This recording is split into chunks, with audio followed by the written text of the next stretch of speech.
Screen दिखने लगी? Yes sir. चलिए अब हम लोग शुरुआत कर रहे हैं। कल मैंने आप लोग को टैली में बताया था कि बैच वाइज डिटेल को हम कैसे मेंटेन करते हैं। आज हम उसी चीज को फिर बता रहे हैं कि कुछ बच्चे आज ज्वाइन किए जो कल क्लास में नहीं थे। यदि हमारी कोई फर्म मेडिकल के सामान को बेचती है, दवाइयां बेचती हैं, या कोई ऐसी फर्म है हमारी जो खाने पीने की खाद्य सामग्री को बेचने और खरीदने का काम करती है या उत्पादन का कार्य करती है, जब ऐसी कंपनियों के हम अकाउंट्स मेंटेन करते तो हमारे लिए बहुत जरूरी होता है कि उसके हम बैच वाइज डिटेल को मेंटेन करें। उसकी मैन्युफैक्चरिंग डेट डालना और उसकी एक्सपायरी डेट डालना भी उस पर बहुत ज्यादा जरूरी होता है मैन्युफैक्चरिंग की दशा में। लेकिन यदि हमारी कंपनी उसका क्रय विक्रय करती है तो हम चाहते हैं कि जब भी हम माल को बेचें तो एक्सपायर्ड बैच हम ना बेच पाए। ऐसा करने से हम ग्राहकों के साथ अन्याय करते हैं, साथ ही साथ हम एक कानूनी प्रक्रिया का भी उल्लंघन करते हैं, जिसमें एक्सपायर्ड दवाइयों को बेचने पे सजा का प्रावधान भी होता है। अब बात करते हैं टैली में, तो हम क्या करते हैं, टैली में एक नई कंपनी बना लेते हैं। मैं क्रिएट कंपनी पे गया, एक कंपनी मैंने बनाया मुस्कान मेडिको। मुस्कान मेडिको का एड्रेस डाल दिया मैंने, मेन रोड छिंदवाड़ा।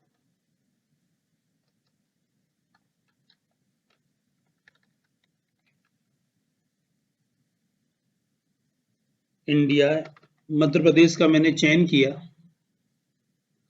और यहाँ पर बुक बिगिनिंग फ्रॉम और फाइनेंशियल ईयर जो डिटेल है उसको मैंने लिया हूं अभी 1/4/2019।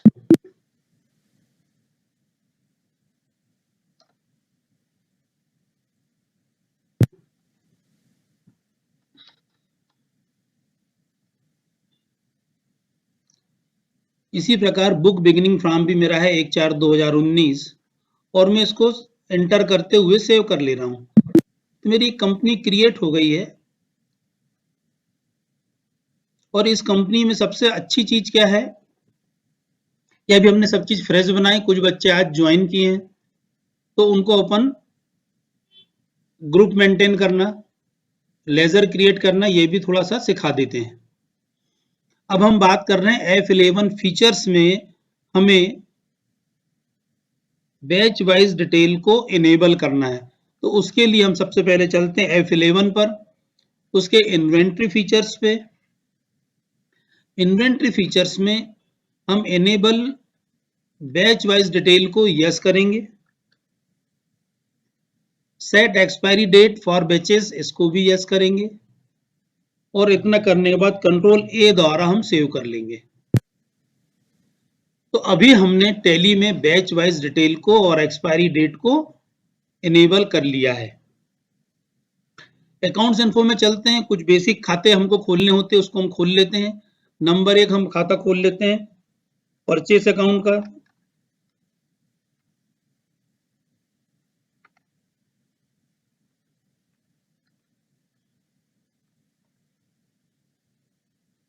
Under purchase account inventory value are effected, yes, control A द्वारा हमने सेव किया। दूसरा खाता हमने खोल लिया sales account. Under sales inventory value are affected, yes, control A द्वारा हमने इसको सेव किया। हमने एक खाता खोला हर्षिता मेडिकल स्टोर।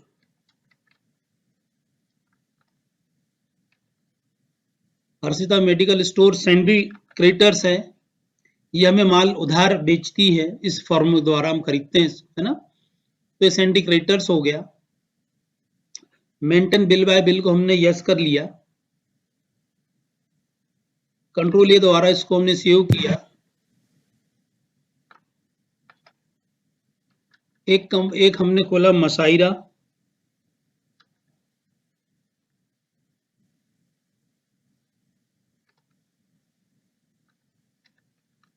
मसाइरा क्लिनिकल,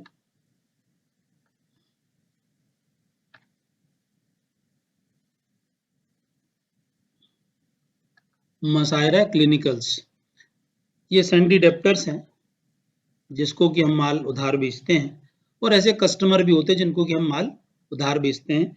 ये बेसिकली हमने अभी 4 खाते खोल लिए हैं जिससे कि हम अकाउंटिंग की प्रक्रिया को निभाएंगे। इसके बाद हम चलते हैं इन्वेंट्री इन्फो में। स्टॉक आइटम हमें बनाना है, हम स्टॉक आइटम बना लेते हैं, क्रिएट का ऑप्शन लेते हैं। एक टैबलेट है पेंटॉप डी, अंडर प्राइमरी में है। यूनिट हम क्रिएट करते हैं अल्ट सी, यूनिट हमने बना दी है नोज, और इसको भी हमने सेव कर लिया।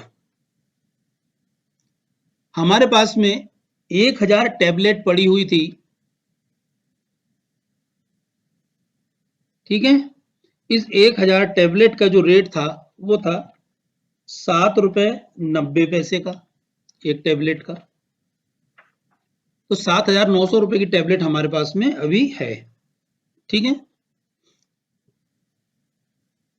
कहां पर है इसको हमने एक्सेप्ट कर लिया, ठीक है। इसमें देखो अभी बैच वाइज डिटेल वगैरह कुछ नहीं आ रहा है, आया क्या? कुछ नहीं आया, क्योंकि हमने यहां पर मेंटेन बैचेस को नो किया हुआ है। तो आपको मेंटेन इन बैचेस को यहां पर यस करना है, तो मैं एक्सेप्ट नहीं कर रहा हूं, उसको कर रहा हूं नो, और वापस चल रहा हूं पेंटॉप डी पे, प्राइमरी नोज, और यहां पे उसको आप कर लीजिए यस। जैसे आप यस करते हैं तो देखिए, तो इसके पहले कोई स्क्रीन में कुछ नहीं आया था, लेकिन जैसे मैं वाई बटन दबाकर एंटर करता हूं तो यहां पे जाता है ट्रेड डेट ऑफ मैन्युफैक्चरिंग, इसको भी आप वाई बटन प्रेस करके एंटर कीजिए, यस हो गया। फिर आता है यूज एक्सपायरी डेट्स, इसको भी आप यस कीजिए, एंटर कीजिए, एंटर कीजिए। अब जैसे आप 1000 ये क्वांटिटी पे जाते हैं, टैबलेट्स पे जाते हैं, तो आप देखते हैं कि यहाँ पर बैच नंबर दिखना शुरू हो जाता है। यदि इसके पहले हम बिना बैच नंबर डाले दवाइयों को आइटम बना लेते हैं तो हम उसका बैच वाइज और मैन्युफैक्चरिंग डेट के हिसाब से रिकॉर्ड मेंटेन नहीं कर पाएंगे। अब मान लेते हैं कि हमारे पास बैच था B-3214, मैन्युफैक्चरिंग डेट थी इसकी 1/5/18, इसकी एक्सपायरी डेट है 31/5/19। इसके हमारे पास में 500 टैबलेट्स थी, रेट हमने देख ही लिए थे, 7.90 का रेट डाले थे हमने। दूसरे नंबर पर हमारे पास एक और बैच था F-2314, इसकी मैन्युफैक्चरिंग थी अगस्त 18, इसकी एक्सपायरी है जुलाई 19। और ये जो टैबलेट आई थी हमारे पास में, कुछ रेट इसका चेंज था, उस समय था इसका रेट 8 रुपए का। तो इस तरीके से हमारे पास में ओपनिंग बैलेंस पड़ा हुआ था एक किसी टैबलेट का। ऐसे आप सैकड़ों हजारों आइटम बना सकते हैं आपके स्टॉक आइटम के पास में। अब हम वापस चलते हैं, गेटवे ऑफ टैली में आ रहे हैं, अकाउंटिंग वाउचर्स में चलते हैं, और हम कुछ परचेज करने की कोशिश भी करते हैं और सेल्स करने की कोशिश करते हैं। सबसे पहले हम परचेज करते हैं, तो F9 में परचेज वाउचर पे गया और सप्लायर का जो वाउचर नंबर था वो मैंने डाला, हर्षिता मेडिकल का वाउचर था 236 नंबर का, 1 तारीख का था। हर्षिता मेडिकल से मैंने परचेस किया पेंटॉप डी।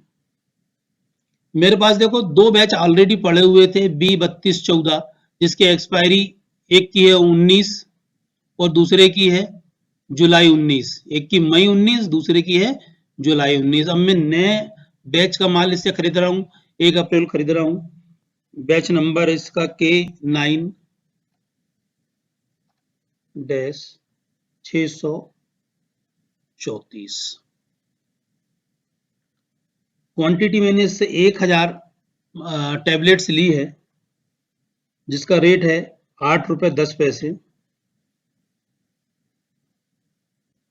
और ये मैंने इसको परचेज किया है, जिसकी मैन्युफैक्चरिंग डेट थी दिसंबर 18, जो एक्सपायर होने वाली है दिसंबर 19 में। End of list. और ये मैंने इसको परचेज करने के बाद में वाउचर को सेव कर लिया। मैं सेल्स पे जाता हूं। मेरी आवाज सुनाई आ रही है आपको? Yes sir. स्क्रीन साफ दिख रही है? Yes sir. अब मैं चलता हूँ सेल्स वाउचर पे। सेल्स वाउचर पे आया। 1 तारीख को ही मैं अपना सेल कर रहा हूँ। सेल करने के लिए मैंने मसायरा क्लिनिकल्स को बिलिंग की। सेल्स लेजर का मैंने चयन किया और यहाँ पे मैं पेंटॉप डी का चयन करता हूँ। तो आप देखिए मेरी स्क्रीन पर 3 प्रकार के बैचेस मुझे दिखने लग गए।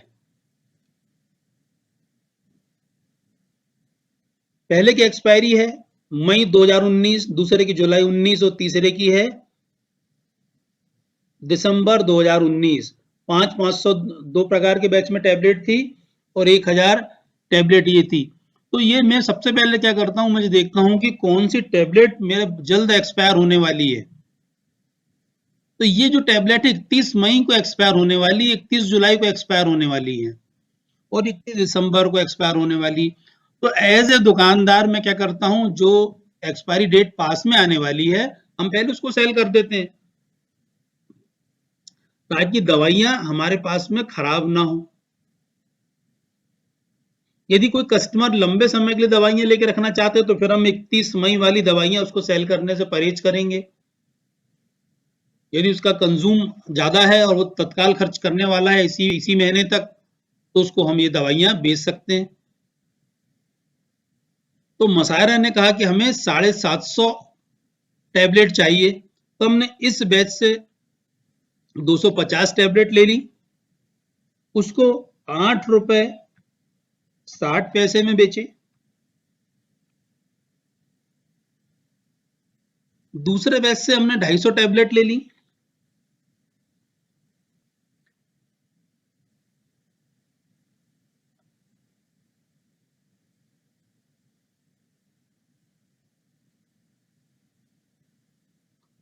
फिर तीसरे बैच से हमने 250 टैबलेट ले ली और हमने उसको 750 पेंटॉप डी को बेच दिया और ये वाउचर को मैंने सेव कर लिया। अब आगे हम एक डेट बदलते हैं F2 से और हम एंट्री करने वाले हैं 1 जून की। 1 जून को मसायरा का फिर हमें ऑर्डर मिला। अब हम पेंटॉप डी बेचना चाहते हैं, सेल्स अकाउंट में का चयन करते हैं। पेंटॉप डी पे जैसे चयन करते हैं, देखो हमारे पास में 1250 टैबलेट बची हुई है। हम एंटर करते हैं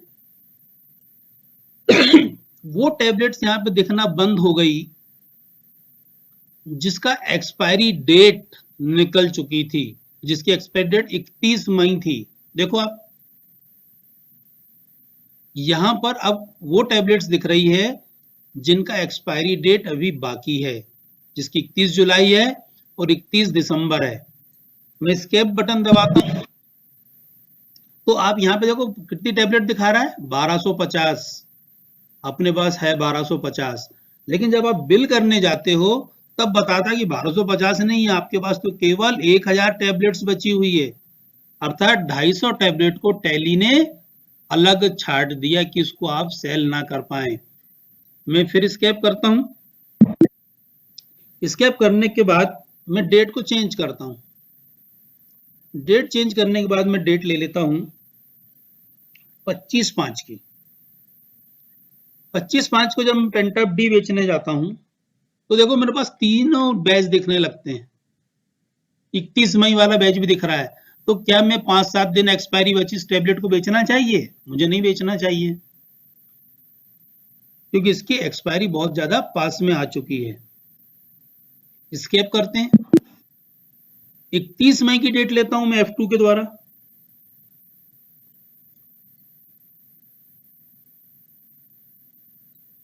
पेंटअप डी का चयन किया हूं। अभी भी देखो आप तीनों बैच देख रहे हैं, जबकि यह बैच आज ही एक्सपायर होने वाला है, तो भी मैं इसे नहीं सेल करूंगा। लेकिन फिर डेट चेंज करता हूं F2, मैंने अभी डेट ले ली है 1/6 की। पेंटअप डी का चयन करता हूं, इंटर करता हूं। अब आप देखो कि जो बैच एक्सपायर हो गया था टैली ने उसको दिखाना बंद कर दिया। तो अकाउंटिंग सॉफ्टवेयर्स की भी अपनी लिमिटेशंस होती हैं और बिजनेसमैन के भी कुछ इथिक्स होते हैं। इन दोनों को मिला जुला के हमको इसका प्रयोग करना चाहिए। यदि हमारे कोई टैबलेट या खाद्य सामग्री 1 या 2 दिन में, 5 दिन में, 10 दिन में एक्सपायर होने वाली है, तो हमें उसको सेल करने से बचना चाहिए। तो 1 जून को मैंने जब एंट्री ले रहा हूं तो यहां पर दिखा रहा है कि ये टैबलेट्स बची हुई है जिसको आप बेच सकते हो, जिसकी एक्सपायरी डेट नहीं गई है। मैं स्केप करता हूं, वापस आता हूं और F12 पे चलता हूं। F12 पे दिया हुआ कॉन्फ़िगरेशन। आप दोबारा यहां पे F12 दबाइए। F12 दबाने के बाद में नीचे से सेकंड लास्ट में लिखा हुआ है allow use of expired batches for all stock item, कि हम एक्सपायर बैच को भी शामिल कर लें। यदि मैं इसको यस कर लेता हूं और इंटर करता हूं तो देखते हैं क्या फर्क पड़ने वाला है। पेंटॉप डी, इंटर, देखो पूरे एक्सपायर्ड बैच भी दिखने लगे।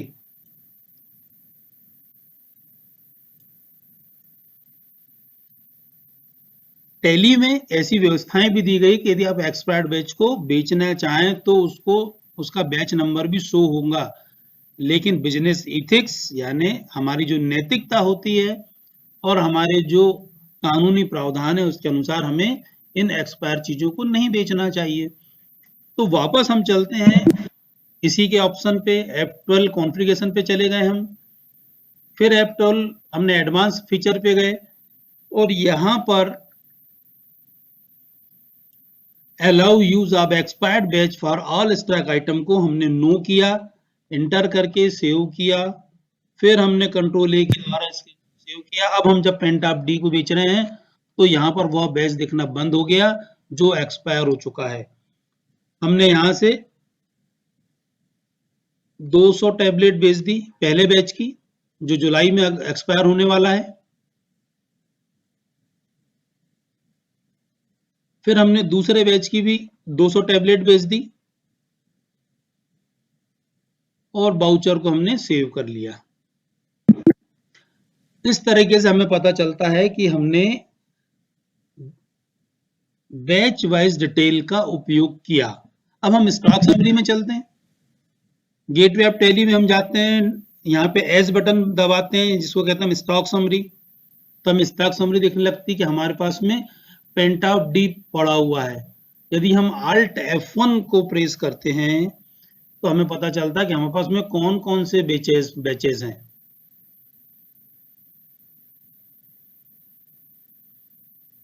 पेंटॉप डी पड़ा हुआ है, 3 बैच दिख रहे हैं, एक में 250 टैबलेट है, एक में 50 टैबलेट है और एक में 550 टैबलेट है।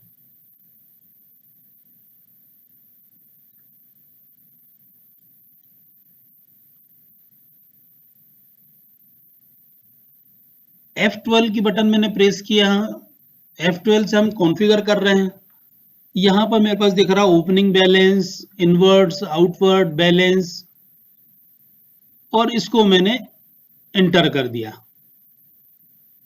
और यहाँ पे मैं दिखा रहा हूँ एक और पॉइंट है जो बहुत महत्वपूर्ण है, show manufacturing date and expiry date, इसको भी मैंने यस कर दिया।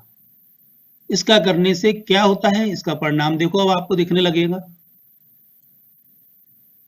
ये बता रहा है कि आपके पास में ओपनिंग स्टॉक में इतनी टैबलेट है, आपने इतनी टैबलेट्स खरीदी है, ये टैबलेट्स आपने बेची है, और आपके पास क्लोजिंग बैलेंस में इतनी टैबलेट बच रही है, और इनकी मैन्युफैक्चरिंग और एक्सपायरी डेटेस क्या हैं। यदि चार्ट बड़ा हो रहा है तो वापस हम F12 पे चलते हैं। बाकी सब चीजों को हम तो यस रहने देंगे, कॉन्फ़िगरेशन को।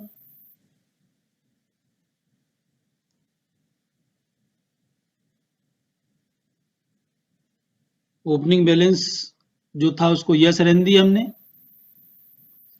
क्लोजिंग बैलेंस को नो कर दिए, इनवर्ट आउटवर्ट को भी नो कर दिए, क्लोजिंग बैलेंस को तो यस कर दी कि कौन कौन सा हमारे पास में बचा हुआ है, मैन्युफैक्चरिंग को यस रहने दिए, और इसको सेव कर लिया। अब आप देखो, आपको चार्ट और क्लियर दिखने लगा कि हमारे पास में ये जो बैचेस हैं इसकी 31 मई को एक्सपायर हो चुकी है, तो इसको आप लौटाने का काम करेंगे होलसेलर को या मैन्युफैक्चरर को, ताकि उसको आपको रिप्लेसमेंट मिल सके। तो स्टॉक समरी में हम देखते हैं कि किस तरीके से हम जो हमारे प्रोडक्ट्स हैं जिसका हम क्रय विक्रय कर रहे हैं, जो या इन्वेंट्री है, उसको हम किस तरीके से डिस्प्ले कर सकते हैं, देख सकते हैं। मैं एस्केप बटन करता हूं, डिस्प्ले में जाता हूं, इन्वेंट्री बुक्स पे चलते हैं, तो यहाँ पे देखो बैचेस दिख रहा है, बैचेस पेंटॉप डी को हमने लिए, कौन कौन से बैचेस हैं उसकी डिटेल दिख रही है। तो यहाँ पर उसकी डिटेल भी हमको पूरी मिल जाती, कौन कौन से बैच की डिटेल है, कैसे उसको बेचा गया था, कब क्रय किया गया था और कब एक्सपायर हुआ, यहाँ पूरी जानकारी हमारे पास में उपलब्ध हो जाती है।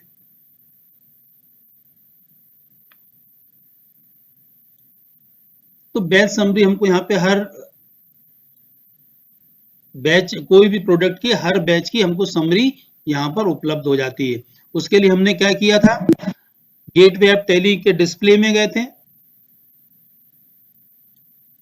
फिर इन्वेंट्री बुक में गए थे, फिर हम बैच में गए थे, और पेंटॉप डी का हमने कोई भी बैच का एनालिसिस कर लिया। हमारे पास में एक और ऑप्शन है, वो है एजिंग एनालिसिस। हम इंटर करते हैं, प्राइमरी ग्रुप में चलते हैं, और यहाँ पे हम पेंटॉप डी का एजिंग एनालिसिस करते हैं कि हमारे पास में कौन कौन सी टैबलेट्स पड़ी हुई हैं। Alt F1 से हम डिटेल देख लेते हैं। तो ये यहाँ पर डेज दिए हुए हैं कि कितने डेज, 45 दिन, 45 दिन से 90 दिन, 90 दिन से 180 दिन। हम एक्सपायर्ड बैच को भी देख सकते हैं, तो यहाँ पे Alt B को प्रेस करेंगे तो एक्सपायर्ड बैच दिखने लगा कि एक्सपायर्ड बैच कब हुआ। हम देख रहे हैं रिपोर्ट 1 जून को। मैं Alt F2 से डेट बदलता हूं और डेट ले लेता हूं मैं 31 दिसंबर की। तो देखो मेरे पूरे के पूरे बैच एक्सपायर्ड हो चुके हैं, जितना भी मेरे पास में था। एजिंग स्टाइल पे हम है ना गए हैं और ऑल बैचेस को देख रहे हैं। यहाँ पे हमारे पास एजिंग स्टाइल के लिए 4 ऑप्शन दिए हैं, by date of purchase, by expiry date, by manufacturing और टू बी एक्सपायर्ड। यदि हम टू बी एक्सपायर्ड के पास जाते हैं तो बताते हैं कि ये एक्सपायर्ड होने वाली है ना। एस्केप करते हैं बटन, फिर एजिंग एनालिसिस पे चलते हैं, प्राइमरी पे दिख रहा है, एजिंग स्टाइल पे जाते हैं, हम मैन्युफैक्चरिंग डेट के हिसाब से देखना चाहते हैं, सो ओनली एक्सपायर्ड बैचेस, उसको भी हम नो कर लेते हैं। तो हमें इतनी दवाइयों को पता चलता है कि इतने बैच हमारे पास में जिनकी मैन्युफैक्चरिंग डेट ये है।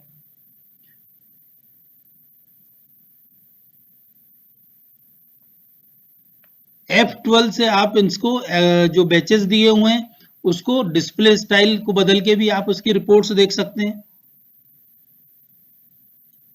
एक्सपायर्ड बैच को देखना है तो आपको एक्सपायर्ड बैच दिख जाएंगे। तो अभी तक हम लोगों ने जो कुछ चीजें देखी, रिपोर्टिंग को देखी, ये आपको समझ में आया या नहीं आया, ये बताएं।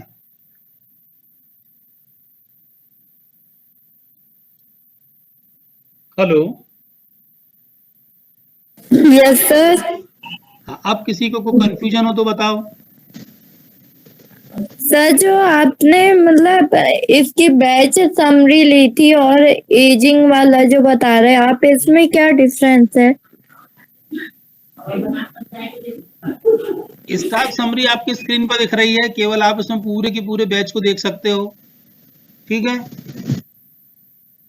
और जब आप वहां पे जाके देखते हो डिस्प्ले में, इन्वेंट्री बुक्स में, तो आप अलग अलग आइटमों को देख सकते हो, बैचेस को देख सकते हो। टैली में कहीं पर भी अंतिम वाउचर तक पहुंचने के लिए बहुत सारे साधन होते हैं। हम अंतिम वाउचर तक कहीं से भी पहुंच सकते हैं। रिपोर्ट जनरेट करने के तरीके अलग अलग होते हैं। तो पहले में केवल आप सिंपल तरीके से देख सकते हो, लेकिन जब आप स्टॉक समरी में जाते हो, उसमें स्टॉक आइटम में, डिस्प्ले में, स्टॉक आइटम में, और जब बैचेस को देखते हो तो वहां पे आप देख सकते हो मैन्युफैक्चरिंग के हिसाब से रिपोर्ट, एक्सपायरी के हिसाब से, जो एक्सपायर्ड हो चुके उनको और जो एक्सपायर होने वाले उनको अलग अलग तरीके से आप वहां पर छाट सकते हो, ठीक है। Yes sir.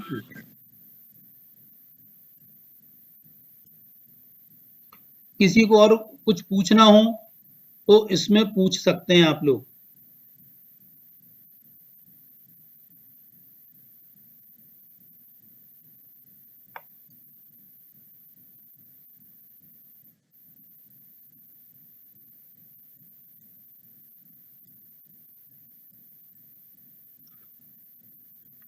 अब हम 1 जनवरी को माल बेचने की कोशिश करते हैं।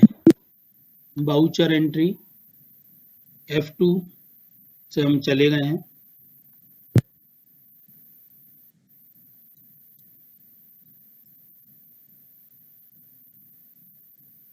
हम कैश में बेच रहे हैं पेंटॉप डी। लो, हमारे पास में दवाई नहीं है क्या? जबकि हमारे पास में कितनी सारी टैबलेट पड़ी है, इसलिए नहीं दिख पा रहे कि सबकी एक्सपायरी निकल चुकी है। लास्ट एक्सपायरी की डेट कब थी? 31 दिसंबर 2019। इसलिए अब आप यहाँ पे दवाई नहीं बेच पा रहे हैं। क्लियर है? Yes sir.